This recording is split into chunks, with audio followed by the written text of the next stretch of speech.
Good evening. Thank you for joining me. I am Dr. Gregory Salters, and this is where we're going to be talking about things that are going on in law enforcement. We've had a lot going on in our communities here lately, a lot of tensions, a lot of actions, everything that's impacting our community and law enforcement. Some of the things, it took me a little while to see what I was going to talk with you all about because some of the things that we are talking about are really hitting to the core of our community, hitting core to our democracy, and also hitting to the core of what we do as law enforcement professionals and our entire community. So I'd like to just start off by just saying again, thank you for joining. I'm looking forward to our comments. If you're having some comments, please put them in the comments that we can talk about them. You can always email me. Also, be sure to follow me here on Facebook. We're also on YouTube as we talk about some law enforcement issues and overall success and leadership. What we're going to be talking about tonight, everyone has seen what's happening in DC at the Capitol, how we've had it, where some refer to it as a protest, some refer to it as an insurgent, some look at it as trespassing. And we're looking at what actually did occur. How did we get to where we are? What happened before, during, and after the incident? And we have to look at how did we get to where we are as a community? And we're going to be looking forward to having those discussions with individuals because it's very interesting where everyone may have seen what happens and we're going to have 1,001 different opinions that goes on about it. And we're looking at some accountability. We're going to be talking about some procedural justice. We're going to be talking about some career development type things from law enforcement and also from our leaders. What does it actually take to be a leader and what should our leaders be doing? I see I have Brother John Riley that's joined us, and I see Wayne Boyer. Yes, it was great seeing you out there at the Academy today. Looks like you'll have some new recruits coming in for corrections, and a lot of them, we're going to be looking at these kind of things to where it really impacts everyone throughout law enforcement. I'd like to just kind of read this to you because these are some of the things that I've really been thinking about this a lot. It's really been on my mind. How do we take every instance and learn from it? And one of my mentors, John Maxwell, often talks about we often have events, but if we don't take time to reflect on those events, we don't gain insight. So instead of just talking about what's happening, talking about what happened up on Capitol Hill and talking about what's going to be happening in the future, I'd like for us to kind of reflect on the incidents and hopefully get some insight so that therefore we can use that insight to move our community, move our profession, and move our world forward. So with that, I had to even just, which is uncharacteristic of me, I had to even just kind of jot down some things I wanted to go over with you all so that we can kind of set up our conversation. As law enforcement professionals, we are sworn to serve and protect. While we are serving and protecting, we're learning what our community and management desires. We learn what is needed to be successful as a law enforcement professional to reduce crime and the fear of crime in our communities. We also understand the importance and value of community-oriented policing. Community-oriented policing involves partnerships. It involves engaging our community, problem solving, and organizational transformation. The community even oftentimes helps recruit, retain, and promote individuals that are working in our various agencies.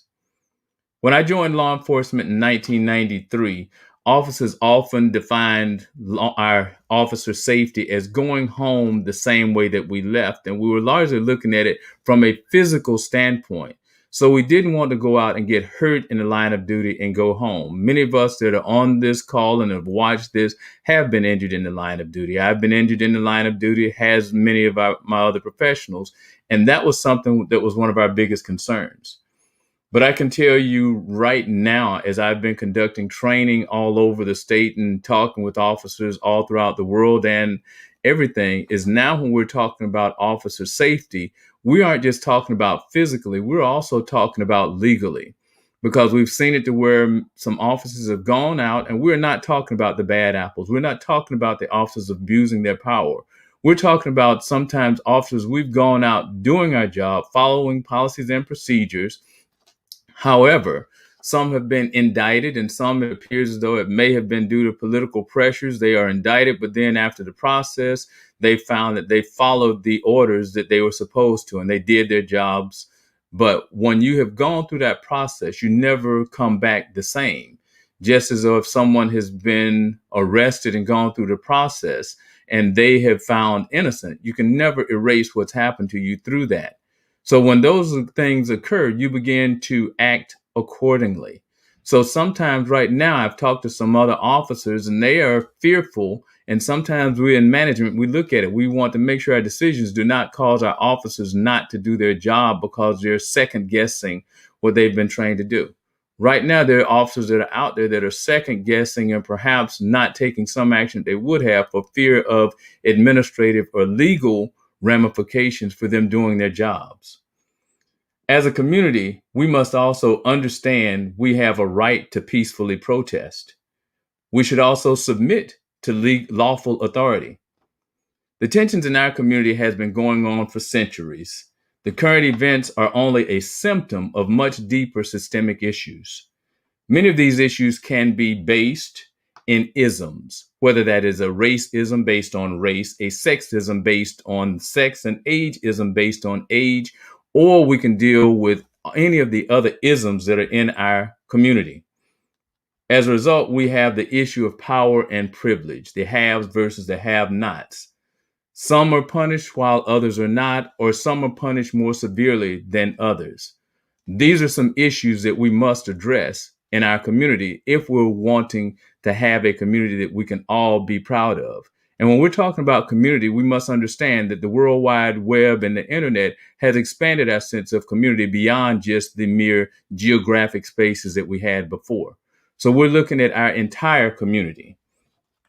When we look at things that happen and we look at incidents involving law enforcement in the community, we often ask, and the community often asks us, what is the procedure? What is the process? The community is seeking procedural justice. If you notice in all of the large incidents, the questions that are arising are largely procedural questions. What are we doing? What should we have done? How did this occur? How did all these things transpire? When we look at it and the community is looking for that procedural justice, they're merely looking for these four things. Voice. Are we listening to our community? And are we listening for understanding? Or are we listening to respond? We're also looking at it saying they're wanting transparency of the process. Let them see, get rid of the smoke and mirrors. What's actually transpiring? Fairness. Is everyone being treated fair? And are we being impartial with what we are doing? When we're talking about things that happen up on the Capitol Hill, just using that as an incident, was everyone there treated the same way others were in other similar incidents? And as I saw someone post, they said they aren't asking for us in law enforcement to mistreat individuals that may have been alleged to be mistreated in the Black Lives Matter protest or other ones that may have occurred. They're saying, is there something that is in between where we can show the same restraint?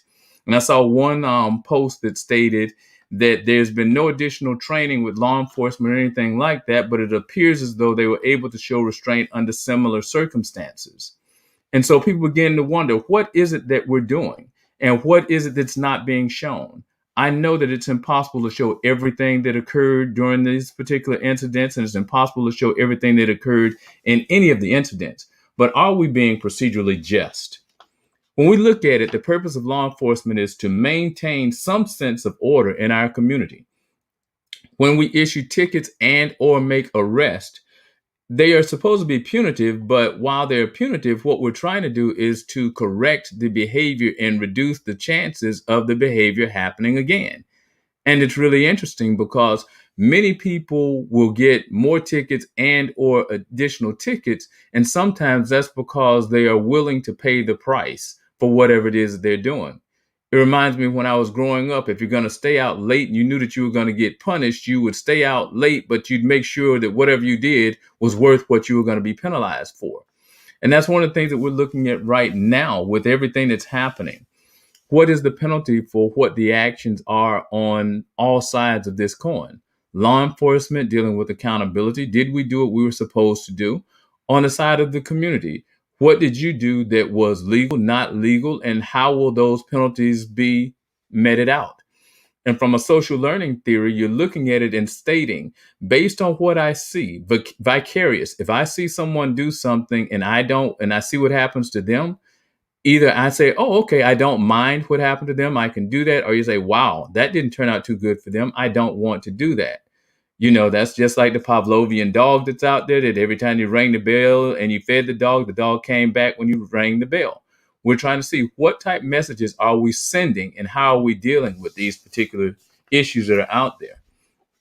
And then we often say accountability. And accountability is a tremendously big word, but it just means, are you being accountable and held responsible for your particular actions, and what is keeping you accountable? This deals with our community as well as law enforcement. Are we holding each other accountable, or are some individuals allowed to do some things and others are not? Just by human nature, everyone is not going to have the same treatment, and what might deter me from doing something may not deter someone else. But when we go back to procedural justice, we want to make sure that we are being fair, we're being impartial, we're being transparent, and we're giving voice to the individuals that are out there. The other thing is, we continue being outstanding law enforcement professionals. We must remember to be professional and accountable, because our community, quite frankly, deserves that. But now, as we review our actions, remember our community wants us to be transparent. Everyone wants to be treated fairly. We must also be impartial and give voice and listen to understand, not listening to respond. Our community needs and deserves professional law enforcement professionals. But now, just as this goes, we as law enforcement professionals truly appreciate and love working with and protecting our law-abiding community. As we move forward, do not ask yourself what's next. Ask yourself what comes after next. I learned that lesson when I was at Florida A&M University and I was joining Alpha Phi Fraternity Incorporated. We often had things that would be going on during the process, and sometimes people would tell me, you thought about what was happening next. And I say, yes, that's what I did, because most of my life people say, remember what comes next. But then when you begin to go to the next level, you must start asking yourself, what comes after next? One of my coworkers, Major Victor London, he'd always say, when he'd been working with me for a while, he started saying I was playing 3D chess. Because most times when people were playing checkers, one move, chess, a couple moves, I was playing 3D chess, and I was probably about 8 to 10 moves ahead of what individuals were doing. As we're going out in our community, we need to go out there, and when we're doing things, ask what comes after next. Let's look at what happened. So now we've had a protest, and let's compare and contrast. When I saw videos of the event in Capitol, I saw a lot of individuals that were expressing their rights and doing things and so on and so forth. I have been in some, I will say, passionate protests over my 28 years in law enforcement, and they have been some that have been tremendously tense, that have had all types of things, where we've had the Black Bloc and all types of things coming down with the OAS protests and everything that were a major protest. I've also been out when I've seen the Black Lives Matter protest. And I can tell you that when I saw the Black Lives Matter, when they came to the police department in Fort Lauderdale, I saw them out there. They had about 1,500 to 2,000 individuals. I also saw how they had individuals that were lined up in front of our police department, not allowing anyone to get inside the police department or damage our building. They took responsibility for those actions. And I also saw them when they left the parking lot. They made sure that it was clean, as well as the parking lot in front of the federal courthouse. And they dispersed, and we went on to the rest of the evening. And after their disbursement was when a lot of the other events took place. That was one that I saw. When we're looking out there and we are actually looking at things and saying, what do we do next? Let's look at this from a community standpoint. What do we do in a community? Because as I've stated, our words are very powerful. We have to watch the words that we say, because I've seen it where words have basically created wars. And I've also seen it to where words have created peace. What will your words be used for? We also look at it from a community standpoint in law enforcement. What are we doing right now as a community to support our law enforcement and let them know what it is we're wanting and tolerating? And this is what's very interesting. Remember how I define community. And that's one thing about social media. Many times people do not understand the algorithms of social media and how certain things go. When you're looking at things and you're counting the likes, you're looking at the shares, what we're basically doing is educating our various computers as to what goes on. If you notice, if you go out there and on one day you are shopping and you're shopping at a particular store, you're shopping for a particular item, when you sign off of your computer, you'll be on your computer, then you go to your phone, then you go to another device. You're like, wow, this item is really popular. It's on every particular thing. That's the algorithm within social media. So a lot of times when we're putting things out and we're sharing them, we're basically educating the computer or setting up the algorithm for what others were going to be doing. As you're sharing information, I challenge you. Look at the percentage of information that you're sharing. Are you sharing information that is positive and is going to help our community? Are you sharing information that's going to create issues and further tear down and separate our community? I can tell you, as we're looking to recruit, retain, and promote outstanding law enforcement professionals, we need you, the community, to help us. Right now, you look at it. It is very difficult to recruit, retain, and promote individuals in law enforcement based on everything that's going on right now. If you're in your community, you see things that your law enforcement agency needs to do, engage with your law enforcement professionals. Get with the police departments, talk with them, invite them into your organizations so that we can see what goes on. When you look at this and you look at the videos of what happened in DC, I see a lot of professional law enforcement officers that were up there serving and protecting and doing what needed to be done.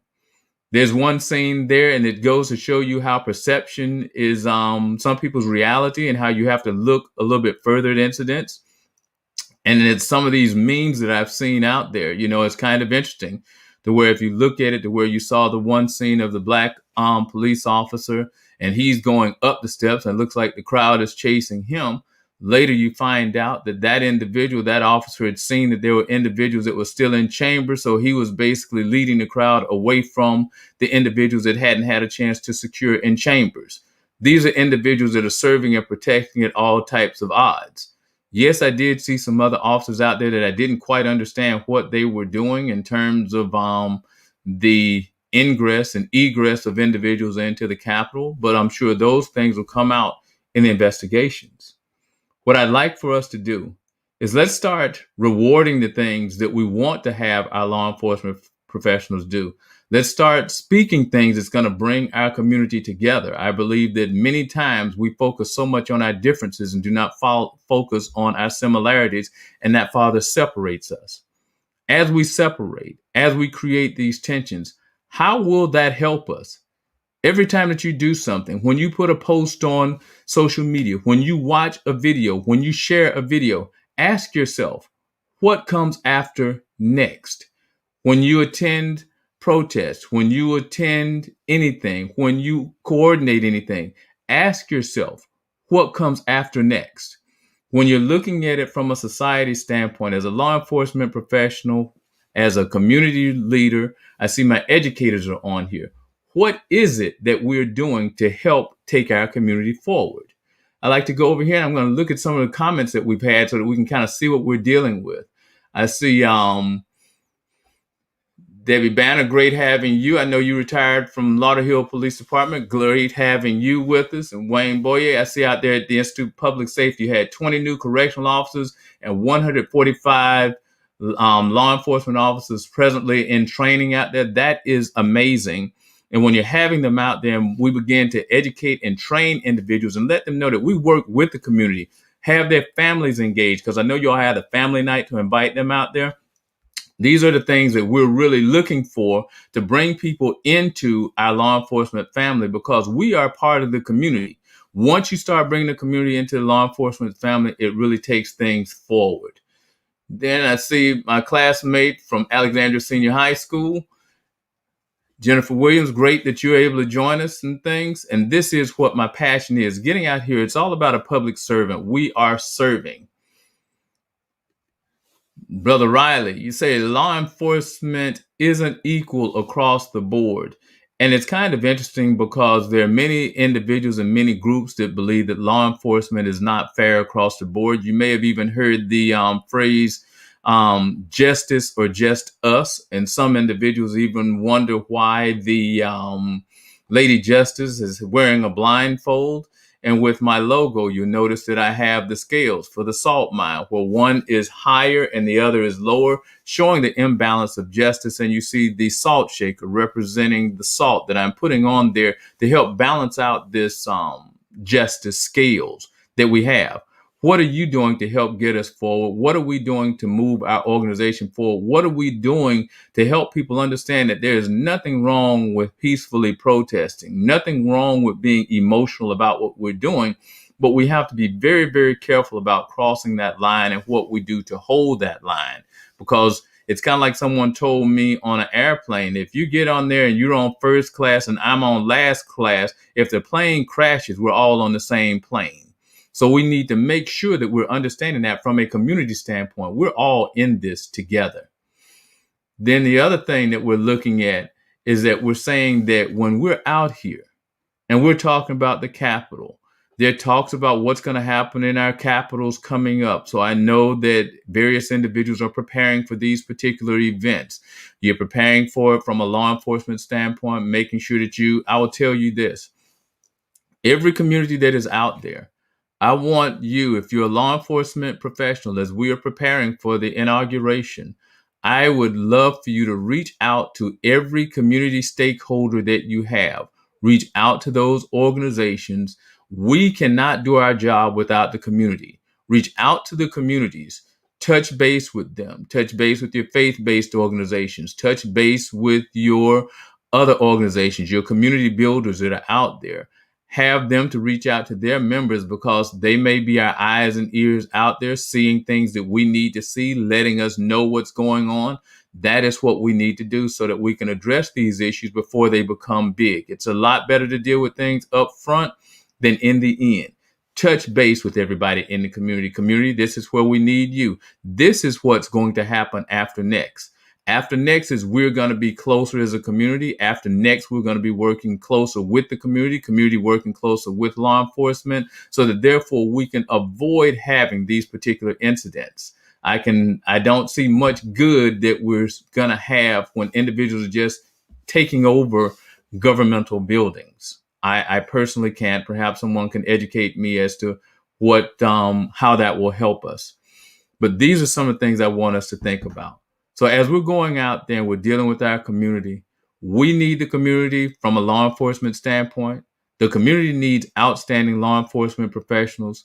Leaders, this is the time for us to step up, take leadership roles, do what is necessary. As John Maxwell says, leadership is influence, nothing more, nothing less. So exercise your influence to help increase our community, increase the safety in our community, and move things forward. Regina, glad that you could join us. And it is true that a few bad apples do not make the rest of us look bad. But we also must understand from leaders and what things are going forward, what are the consequences for our actions? Are our penalties severe enough to deter our actions when we're out there telling individuals what to do? And I can tell you, it's very interesting how people interpret what you state, because I know many times I've stated things and that's not exactly what I meant. You know, someone may taste something and they may say, wow, that tastes really bad. And they might just say it tastes like something that they can imagine tastes bad, but many times they hadn't tasted what they equated that to. And so sometimes we have to understand that people are basically listening to what we say. There are many people that are looking and listening for our leadership. Our educators, you all are out there educating our kids, you're educating each other, we're educating our adults. We need to be thinking, we need to be critical thinkers. We need to say, what are we going to do to move our society forward? Partner with your organizations, National Organization of Black Law Enforcement Executives. Connect with your Black Greek organizations. Connect with everyone. I'm a member of Alpha Phi Alpha, Fraternity Incorporated, Prince Hall's Masons. We're out there doing things in the community so that we can make things happen and improve our community. So once again, I am Dr. Gregory A. Salters. I'm always about seasoning us for success. And remember, success is options. Right now, we have numerous options that we can move our community forward. Let's partner with law enforcement. Let's come together as a community because we are the ones that are making the change. As Gandhi said, be the change you want to be. So let's go out there and make a difference. Let's partner with each other. Let's be safe. Let's communicate. The saying is, if you see something, say something. In these coming days, if you see things that are going to happen or you hear things, you see things on social media, share them with your law enforcement agencies. I've been getting people sharing things with me. I get together with my team so that we can look into these things so that we can make sure our community is safe. I am Dr. Gregory A. Salters. Thank you for listening. Share this information with others. Follow me on Facebook. Follow me on YouTube. Connect with me on LinkedIn. Let's make some things happen. And let's have a good evening. Thank you all so much. Take care. You have been seasoned for success.